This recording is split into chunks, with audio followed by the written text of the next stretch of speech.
2 கேட்கிறதா என் குரல். இயல் 2 10ஆம் வகுப்பு இயல் 2 கேட்கிறதா என் குரல் உரைநடை. இந்த பாடத்தில் காற்று பேசுவதாக இந்த பாடம் இருக்குது. தொல்காப்பியர் உலகம் என்பது ஐம்பூதங்களால் ஆனது என்கிறார். அவற்றுள் என்னையும் ஒன்றாய் சேர்த்து எனக்கு பெருமையே அப்படின்னு காற்று சொல்வதாக தான் இருக்குது. அடுத்து உயிராக நான் உயிராக இருக்கிறேன் அப்படின்னு சொல்லுது. உங்களின் இயக்கத்தையும் உலக உயிர்களின் இயக்கத்தையும் தீர்மானிப்பது என் இயக்கம்தான். அதனால் தானே திருமூலர் தன் திருமந்திரத்தில் மூச்சு பயிற்சியை உடலை பாதுகாத்து வாழ்நாளை நீட்டிக்கும் என்று கூறியுள்ளார். மூச்சு பயிற்சியே உடலை பாதுகாத்து வாழ்நாளை நீட்டிக்கும் என்று கூறியவர் திருமூலர். எதில் அப்படின்னா திருமந்திரத்தில். அடுத்து பிற்கால ஔவையார் தம் குரலில் வாய்வாதரனை என்னும் அதிகாரத்தில் வாயு வழக்கம் அறிந்து செறிந்தடங்கில் ஆயுள் பெருக்கம் உண்டாம் அப்படின்னு அவை குரலில் சொல்கிறாங்க. பல பெயர்களில் நான் இருக்கிறேன். காற்று, வளி, தென்றல், புயல், சூறாவளி என பல்வேறு பெயர்களால் நான் அழைக்கப்படுகிறேன்.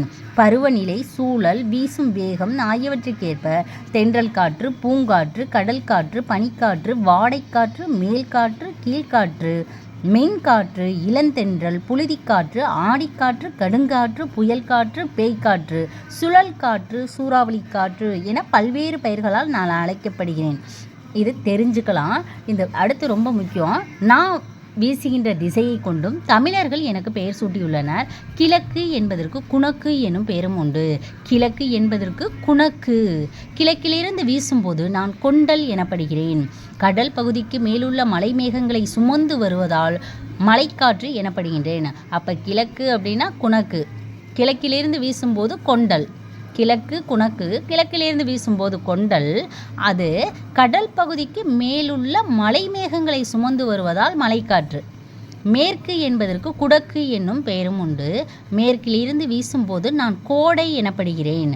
கோடை வறண்ட நிலப்பகுதியில் இருந்து வீசுவதால் நான் வெப்பக்காற்று ஆகிறேன். வடக்கு என்பதற்கு வாடை என்னும் பெயரும் உண்டு.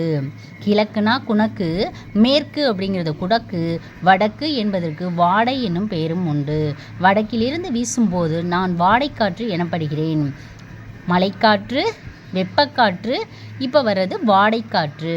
நான் பனிப்பகுதியிலிருந்து வீசுவதால் மிகவும் குளிர்ச்சியான ஊதைக்காற்று எனவும் அழைக்கப்படுகிறேன். அப்போ வாடைக்காற்று தான் இங்கே ஊதக்காற்றாகவும் அழைக்கப்படுது. தெற்கிலிருந்து வீசும்போது நான் தென்றல் காற்று எனப்படுகிறேன். பல தடைகளை தாண்டி வருவதால் வேகம் குறைந்து இதமாக வீசுகிறேன். இலக்கியத்தில் நான் அப்போ 4 திசையிலும் நான் அப்படிங்கும்போது என்னென்ன பேர்? கிழக்குனா குணக்கு, மேற்கு குடக்கு, வடக்கு என்பதற்கு வாடை, தெற்கு என்பதற்கு தென்றல். வெப்பக்காற்று கிழக்கு பகுதியிலேருந்து மலைக்காற்று, மேற்கு பகுதியிலேருந்து வருவது வெப்பக்காற்று. வடக்கு அப்படிங்கிறது அங்கே வாடைக்காற்று அல்லது ஊதைக்காற்று என்றும் அழைக்கப்படுது. தெற்கிலேருந்து வீசுவது தென்றல் காற்று. இலக்கியத்தில் நான் தென்றலாகிய நான் பலவித மலர்களின் நறுமணத்தை அள்ளி வரும்போது கூடவே வண்டுகளையும் அழைத்து வருவதால் இளங்கோவடிகள் என்னை வண்டோடு புக்க மணவாய்த் தென்றல், இது சிலப்பதிகாரத்தில் உள்ள பாடல் வரி என நயம்பட உரைக்கிறார். வண்டோடு புக்க மணவாய்த் தென்றல். பலபட்டடை சுக்கநாத புலவர் எழுதிய பத்மகிரிநாதர் தென்றல் வீடு தூது எனும் சிற்றிலக்கியத்தில் பெண்ணொருத்தி நன்தமிழும் தன்பொருணை நன்னதியும் சேர்பொறுப்பீர் செந்தமிழின் பின்னுதித்த தென்றலே என தூது செல்ல என்னை அன்போடு அழைக்கிறாள். அது மட்டுமல்ல, நதியில் விளையாடி குடியில் தலை சீவி நடந்த இளந்தென்றலே என பலவாறாக இன்றளவும் இலக்கிய படைப்புகளிலும் திரையிசை பாடல்களிலும் நான் நீங்கா இடம் பிடித்திருக்கிறேன் அப்படின்னு காற்று சொல்லுது. அடுத்து முன்னீர் நாவாய் ஒட்டியாக நான் இருந்திருக்கேன். எங்கே அப்படின்னா சங்க இலக்கியத்தில் இந்த பாட்டு வருது. பழங்காலத்தில் கடல் கடந்த பயணங்கள் அனைத்தும் காற்றாகிய என்னால் இயக்கப்பட்ட பாய்மர கப்பலில் தான் நிகழ்ந்தது அப்படின்னு. நளியிரு முன்னீர் நாவாய் ஒட்டி வழித்தொழில் ஆண்ட உறவோன் மருக கலியியல் யானை கரிகால் வளவா அப்படின்னு. கரிகால் பெருவளத்தானை இந்த பாடல் புறநானூரில் இருக்குது. இந்த பாடலை பாடினது கரிகால் பெருவளத்தானை புகழ்ந்து பாடிய பாடலில் சங்ககால பெண் புலவர் வெண்ணி குயத்தியார் வழி என குறிப்பிட்டு சிறப்பு செய்திருப்பது என்னையே. இந்த பாடல் நளியிரு முன்னீர் நாவாய் ஒட்டி வழிதொழிலாண்ட உறவோன் மருக கலியியல் யானை கரிகால் வளவா அப்படின்னு கரிகால் வளவனை புறநானூரில் பாடியவங்க வெண்ணி குயத்தி. மலை தருவேன் நான் நான் பருவ காலங்களில் மேகத்தை கொண்டு வந்து மழையை தருகிறேன். கதிரவனின் வெப்பத்தால் சூடாகி அடர்த்தி குறைந்து மேலே செல்லும் நான் அங்கு ஏற்பட்ட வெற்றிடத்தை நிரப்பி பருவக்காற்றாக மாறுகிறேன். தென்மேற்கு பருவக்காற்றாக வடகிழக்கு பருவக்காற்றமாக உலா வந்து மேகத்தை குளிர்வித்து மழை பொழிய செய்கிறேன். அப்போ இந்த காற்று வந்து தென்மேற்கு பருவக்காற்றாகவும் வருது, வடகிழக்கு பருவக்காற்றாகவும் உலா வருது. ஜூன் முதல் செப்டம்பர் வரை தென்மேற்கு பருவக்காற்றாகும். முக்கியமாக ஜூன் டு செப்டம்பர் வரை தென்மேற்கு பருவக்காற்று, அக்டோபர் முதல் டிசம்பர் வரை வடகிழக்கு பருவக்காற்று. இவ்வாறாக மழைப்பொழிவை தருகிறேன். இந்தியாவின் முதுகெலும்பு வேளாண்மை தானே. இந்தியாவோட முதுகெலும்பு வேளாண்மை. ஜூன் டு செப்டம்பர் தென்மேற்கு பருவக்காற்று, அக்டோபர் டு டிசம்பர் வடகிழக்கு பருவக்காற்று. இவ்வேளாண்மை சிறப்பதிலும் நாடு தன்னிறைவு பெறுவதிலும் நான் பங்கெடுக்கிறேன். இந்தியாவிற்கு தேவையான மழை அளவில் 70 விழுக்காடு மழையை தென்மேற்கு பருவக்காற்று கொடுக்கிறது. இது முக்கியமானது.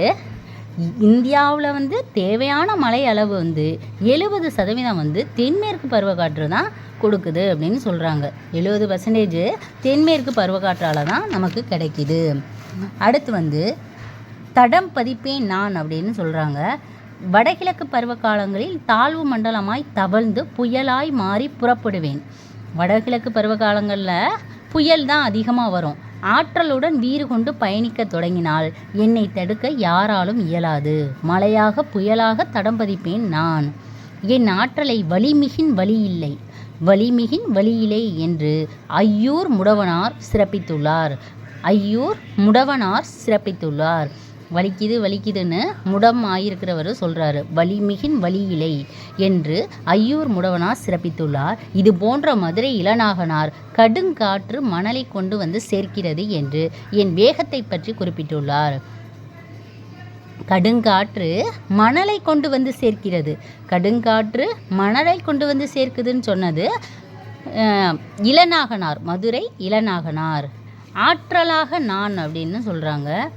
நான் வந்து உயிர்வழி தந்து உயிர்களை காக்கிறேன். தாவரங்களின் ஒளிச்சேர்க்கையில் உணவு உற்பத்திக்கு உதவுகிறேன் அப்படின்னு சொல்லுது. அடுத்து காற்றுள்ள போதே மின்சாரம் எடுத்துக்கொள் எனும் புதுமொழிக்கு வித்தாகிறேன். காற்றுள்ள போதே மின்சாரம் எடுத்துக்கொள் என்ற புதுமொழிக்கு வித்தாகிறேன். கரண்ட் போச்சு. நெக்ஸ்ட் பார்ப்போம்.